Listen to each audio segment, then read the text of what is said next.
say A, and that's your final answer? Let's take a look at in the news, and it's a pretty tough situation to look at the border. The border, as all of us know, all of us reasonable people follow the news, know that the border was largely under control, not completely under control, but was heading in the right direction under the Trump administration. The border wall was held up by many ridiculous legal maneuvers by the whack jobs, and unfortunately, the wall was not finished in critical areas before Trump left office. Biden administration put an immediate halt, something that is still being reviewed legally. Hopefully, the courts will reverse the Biden decision. But in addition, there's an attempt to blame the Trump administration for this humanitarian crisis. And what's fascinating is even the Democrats and even the mainstream media are starting to admit that this is a crisis situation. It is one that has been created by the Biden administration.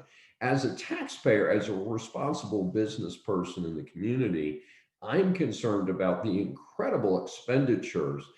They sent $68 million recently to the border to house people who shouldn't be here in the first place. I've heard a number like $400 a night to house one of these families who are here illegally. And we have a homeless crisis in America. We have over 550,000 reported homeless people. It seems like if we were going to spend that taxpayer money, wouldn't it make more sense to spend it on the people who are already here in America and not to bring in more people who need housing? Clearly a horrible situation, an anti-American situation, and one directly created by the incompetent Biden administration. And a few other issues related to that. As you know, many American school systems have been shut down. A number of teachers' unions have refused to go back to the classroom, despite the very low risk in the classroom.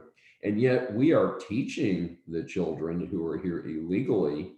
And so I find that a rather peculiar situation, and clearly something that does not serve the interests of the everyday American.